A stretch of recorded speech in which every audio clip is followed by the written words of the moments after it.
my wife's high school sweetheart, returned to town as a millionaire. She immediately told me, "I think we married too young." I agreeably signed the divorce papers. 6 months later, the ex was arrested for fraud, and she was calling me begging for help. Original post: I'm a 35-year-old male. I was married for 8 years.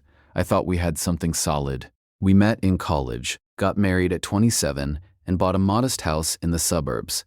We both had decent jobs, nothing fancy, but we were comfortable. We were planning to start trying for kids next year. 3 months ago, her high school sweetheart moved back into town. She mentioned him casually at first. "Oh, my ex from high school just moved back. He's doing really well, apparently." Then it was coffee to catch up. Then, he's taking me to lunch, just as friends, obviously. Then dinner. Then she started dressing differently. Better perfume. New clothes I didn't recognize. I'm not stupid. I knew something was going on, but I didn't panic. I just watched. 2 weeks ago, she came home from another friendly dinner and sat me down at our kitchen table. The one I refinished myself last year, spending weekends stripping the old varnish and applying new stain. "That detail matters later. We need to talk," she said. Classic opener. I put down my phone and gave her my full attention. "I've been doing a lot of thinking," she continued, "about us, about our marriage. And I think we married too young." I didn't say anything. I just waited. We were 27. We hadn't experienced enough of life. We didn't know who we really were yet. And now I'm 35, and I'm realizing there's so much I missed out on. "Okay," I said. She blinked. "Okay. Yeah, if that's how you feel. Okay." She looked thrown off, like she expected me to argue. "I think we should separate, maybe get divorced. I need to figure out who I am outside of this marriage. Is this about your high school ex?" Her face flushed. "This isn't about him. This is about me, about us. We're not right anymore." "Cool. I'll call a lawyer tomorrow." She looked genuinely shocked. "You're not even going to try to save this?" I looked at her, really looked at her. "You're sitting here telling me you don't want to be married anymore. You've been going out with another guy for weeks. What exactly am I supposed to save? I just thought you'd care more." "I care enough not to drag this out. You want out, you're out. Simple." She got defensive. "You're being incredibly cold about this. You want me to cry and beg? That's not happening. You made your choice. I'm respecting it." That conversation happened on a Wednesday. By Friday, I had contacted 3 divorce attorneys and chosen one. A buddy of mine who'd been through this recommended a guy who's practical and doesn't drag things out unnecessarily. We filed no fault. Agreed to split everything 50-50 as to keep it moving fast. She moved out 2 weeks later, stayed with her parents while she figured things out. Yeah, right. I saw her Instagram story at some fancy restaurant that weekend. Her ex's watch was visible in the shot of them holding champagne glasses. The divorce moved quickly because neither of us fought it. The house went up for sale. We split our savings down the middle. She kept her car, I kept mine. No kids, no pets, just assets to divide. I did keep one thing though. That kitchen table I refinished. She didn't want it anyway. Said it was too rustic for her new aesthetic. I also kept all my woodworking tools and the projects in the garage. She called them hobby junk. 1 month after she moved out, I saw her Facebook status change to in a relationship, tagged with her ex. The comments were full of her friends congratulating them, saying they were me to be and finally found your way back to each other. Her mom called me. "You're really not going to fight for her. She doesn't want to be fought for. She wants to be with him." I'm letting her. You're giving up too easily. Or I'm respecting her decision like an adult. She huffed and hung up. The divorce finalized 6 weeks ago. We each got about $85,000 from the house after paying off the mortgage and realtor fees. We split the furniture we couldn't agree on through text negotiations. She took the living room set. I took the bedroom furniture and my workshop stuff. I moved into a small 2-bedroom apartment closer to work. Spent a weekend setting up my woodworking area on the covered patio. Started taking on custom furniture commissions through social media. Turns out people really like handmade work. Life was quiet, not bad, just different. Then yesterday happened. Update 1. 2 months post-divorce. Things have been interesting. My ex-wife has been living her best life. has been living her best life. On social media, every post is about her amazing boyfriend, their incredible dates, the luxury lifestyle. She went from our modest suburban life to posting pictures of designer handbags and weekend trips to resorts. Her ex drives a Tesla, wears expensive suits, and takes her to places where one meal costs more than we used to spend on groceries for a month. He posted about being a self-made success story who built his wealth through smart investments and business ventures.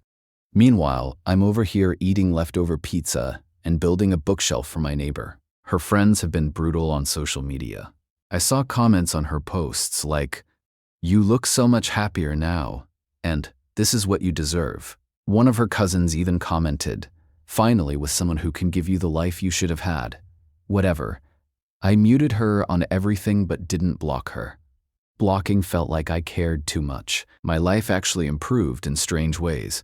I started going to a woodworking co-op twice a week and met some cool people. One guy has been teaching me advanced joinery techniques. A woman there introduced me to her single sister last week, but I'm not ready for that yet, just focusing on myself. I took on a big commission, a custom dining table for a client who saw my work online. $2,400 for materials and labor. I spent 3 weeks on it, working evenings and weekends. The satisfaction of creating something with my hands beats scrolling social media, watching my ex pretend her life is perfect. But here's where things got weird. Her mom called me 2 weeks ago. It caught me off guard since we hadn't spoken since that first call. "How are you doing?" she asked. She actually sounded concerned. "I'm fine, staying busy." "That's good. That's really good." Pause. "Have you talked to her at all?" "No. Why would I?" "She seems different lately." I can't quite put my finger on it. Different how? Just stressed. She says everything's great, but I can tell she's worried about something. "Well, she's got her successful boyfriend. I'm sure they'll figure it out." Her mom sighed. "I know you think I took her side in all this. You did take her side. I was supporting my daughter, but between you and me, I never liked that boy she dated in high school. Something about him always felt off." Interesting timing for that revelation. "Not my problem anymore," I said. "I know. I wanted to check on you. You were a good husband. I hope you know that." The call ended, and I went back to sanding a chair leg. I didn't think much of it until 3 days ago. I was at the hardware store buying wood stain when I ran into one of her ex's former business partners. I knew because he saw me, did a double take, and walked over. "You're her ex-husband, right?" he asked. "Yeah." "Dude, you dodged a bullet." He told me her boyfriend's business ventures were sketchy as hell. He had partnered with him on a real estate investment that went sideways. He said he barely got his initial investment back, and the whole thing felt borderline illegal. "I can't prove anything," he said, "but I'd bet money he's running some kind of scheme. It's all smoke and mirrors. The cars, the clothes, the lifestyle. It's all leverage to the max. The guy's probably drowning in debt but making it look good." I thanked him for the information and left. I didn't know what to do with it. Not my circus. Not my monkeys anymore, right? I finished my commission table. The client loved it. I posted photos of the finished piece and got 3 more inquiries. Apparently there's good money in custom furniture if you're decent at it. Life was actually pretty good, peaceful. Then yesterday morning, my phone rang at 6:45 a.m., unknown number. I almost didn't answer. "Hello? It's me." My ex-wife's voice was shaky. "Why are you calling from a random number?" My phone got shut off. "I'm using my friend's phone, red flag." "Okay. Can we meet? I need to talk to you about something important." "We're divorced. We don't have anything to talk about. Please, it's urgent. Just coffee. 1 hour." Something in her voice made me agree. Curiosity, maybe. Or stupidity. We met at a diner near her parents' place. She looked rough. Hair undone, no makeup. Wearing jeans and a hoodie instead of the designer outfits from her Instagram. She ordered coffee and didn't touch it. "What's going on?" I asked. "I made a mistake." "Of course. Okay, with him, with the divorce, with everything." I sipped my coffee and waited. He's not who I thought he was. The business stuff, the money, it's not real. Most of it's borrowed or, I don't know. It's complicated. "So why tell me?" "Because I need help." And there it was. I gave him $50,000, she said quietly. I nearly spit out my coffee. You what? From a half of the house sale. He said he had this amazing investment opportunity. Guaranteed returns. I'd double my money in 6 months. You gave your high school ex-boyfriend $50,000 based on what exactly? He showed me paperwork. It looked legitimate. He's been doing this for years. He knows what he's doing. Apparently not. Her hands were shaking. I can't get it back. He keeps saying it's tied up in the investment, that it'll mature soon, just be patient. But it's been 2 months and I need that money. I only have $35 left and rent is killing me. What rent? I thought you were living with him. She looked down. I was, but we had a fight about the money. I moved out and got my own place because I didn't want to seem desperate. The irony was incredible. So you spent your divorce settlement on a fancy apartment and in a bad investment, and now you're broke. I'm not broke. I just need some of that money back to cover expenses until my next paycheck. Still not explaining why you called me. I thought maybe you could talk to him, guy to guy, explain that I really need the money back. I actually laughed. I couldn't help it. You want me to help you get back the money you invested with the guy you left me for? He's not my boyfriend anymore. We broke up. Still not my problem. You were always good at talking to people. Reasonable. He might listen to you. No. Please. I don't know what else to do. Here's a thought, get a lawyer. If he took your money under false pretenses, that's fraud. I can't afford a lawyer right now, then I guess you just learned an expensive lesson about giving large sums of money to high school sweethearts who flash expensive watches. She started crying. Real tears, not manipulation. I could tell the difference. I know I screwed up. I know I hurt you, but I'm asking for help. And I'm saying no, I'm not getting involved in whatever mess you created with him. I stood up, put a 20 on the table for both our coffees. Lose this number, I said. We're done. I left her sitting there. Update 2. 3 weeks later, things escalated in ways I didn't see coming. After the diner meeting, she called me 6 more times from different numbers. I answered the first 2, told her to stop calling, then started ignoring them. I finally sent one text, contact me again, and I'm filing harassment charges. That bought me a week of silence. Then her mom called again. She's in trouble, her mom said without preamble. Real trouble. Not my circus. She lost $50,000 to that scumbag. Did she tell you that? Yep. Also told me it's not my problem. She's your wife. Ex-wife. Very, very ex. She made a mistake. People make mistakes. Sure. And people face consequences.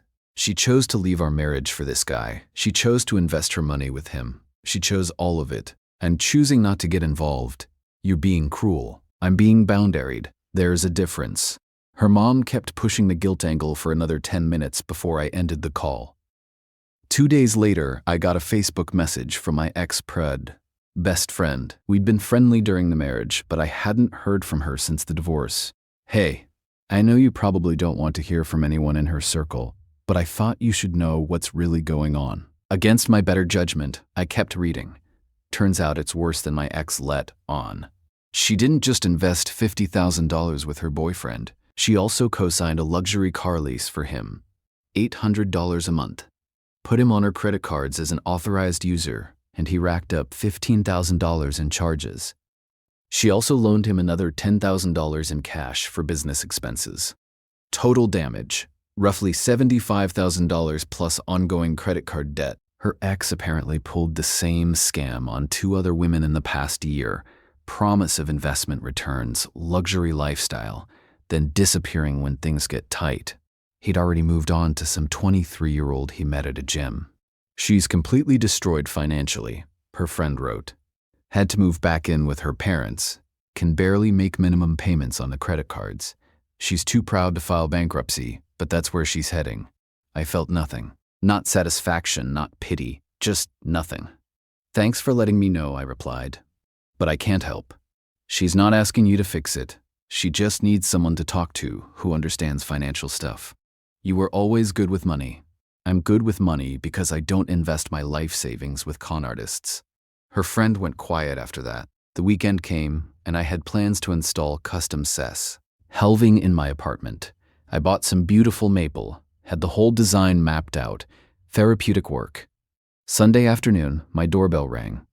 I checked the peephole. My ex-wife, with her dad. I opened the door but didn't invite him in. "We need to talk," her dad said. He'd always been the reasonable one in her family. "About helping her fix this mess." "No, just hear me out.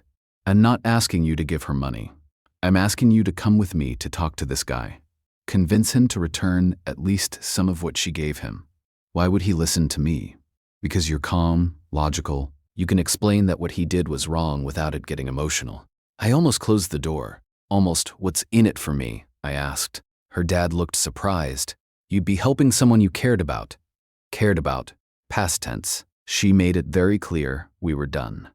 My ex stepped forward. "I'll pay you $1,000 if you help me get any money back." "You just told me you're broke." "My dad will pay you." Her dad shot her a look but didn't deny it. "Let me get this straight," I said. "You want to pay me $1,000 to help you recover money you invested with the guy you left me for, because you can't afford a lawyer to handle this properly?" "Yes." The audacity was impressive. "Here's my counteroffer." "No." Her dad tried to negotiate. "What if we make it $2,000? How about you respect my boundaries and leave?" "You know what? I was wrong about you." My ex snapped. "I thought you were a good person, but you're just vindictive and petty. You're enjoying watching me suffer. I'm not watching you do anything. I'm living my life. You keep inserting yourself into it. I ask you for one thing. Just help me talk to him." And I said no. Multiple times, in multiple ways. How many different ways do I need to say it? Her dad placed a hand on her shoulder. "Come on, this eye. Snate working." They left. She was crying again. Her dad looked exhausted. I went back to my shelving project. 3 days later, my phone lit up with texts from numbers I didn't recognize. Her friends, her cousins, her coworkers, all saying the same thing. "How can you be so heartless? She needs help, and you're just being spiteful. You must have really hated her to act like this." I blocked every number and turned off notifications from unknown contacts. Then yesterday happened. I was at the woodworking co-op, helping a beginner learn how to use a router, when my phone started buzzing. "My brother." I stepped outside to answer. "Dude, are you watching the news?" "No." "Why?" "Check Channel 7 right now." I pulled up the local news site on my phone. Top story: local businessman arrested in investment fraud scheme. There was a photo of my ex-wife's ex-boyfriend in handcuffs. According to the article, he'd been running a Ponzi scheme for the past 2 years. He took money from at least 15 people, promising high returns on real estate investments that didn't exist. Total estimated fraud: over $800,000. One of his victims had finally reported him to the FBI. They'd been investigating for 3 months. He was arrested at his luxury apartment that morning. The apartment was rented. The Tesla was leased. Everything was smoke and mirrors, just like his former business partner had warned me. I sat in my truck in the parking lot and read the article twice. My phone rang. "Her mom," I answered. "Did you see?" she asked. "Yeah." She gave him $75,000. The FBI says she'll maybe get back 30 cents on the dollar once they liquidate his assets and distribute to victims. That's less than $25,000. That's rough. That's all you have to say? That's rough. What do you want me to say? That you'll help her? That you'll do something? Like what? The guys are arrested. The FBI is handling it. There's nothing I can do. You could help her financially while she recovers from this. And there it was, the real ask. No, she's going to lose everything. She can't make her credit card payments. Her credit is destroyed. She might have to file for bankruptcy.